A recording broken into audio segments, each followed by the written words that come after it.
ऐसा नहीं है कि कल फिर कभी कहीं ये दोबारा बातें आवे, अभी आ रही हैं, सुन लीजिए बहुत ध्यानपूर्वक।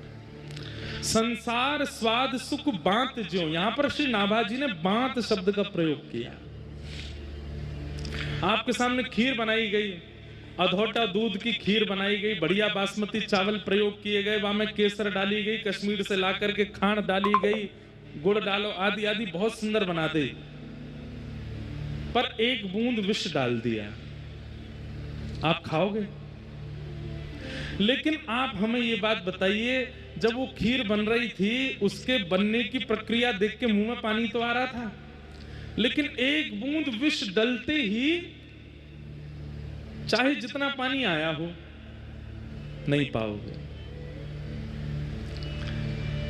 लेकिन विषैली वस्तु भी कई बार सुंदर दिखती हैं, विषैली वस्तु के प्रति भी आकर्षण होता है, विषैली वस्तु के प्रति भी हमारा मन चला जाता है।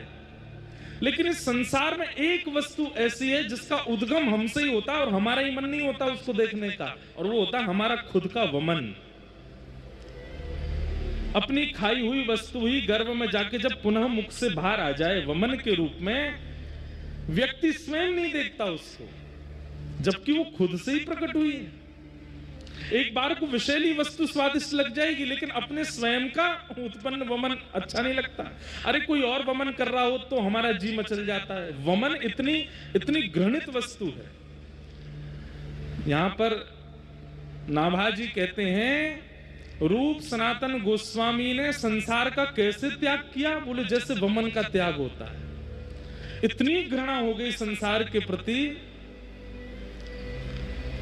आप कहोगे महाराज जी शायद हो सकता है उनका जीवन इतना उच्च नहीं रहा होगा इसलिए उनका त्याग होगा। अब जीवन सुन लो उनका कैसा था। बोले गौड़ देश बंगाल हुते सब ही अधिकारी।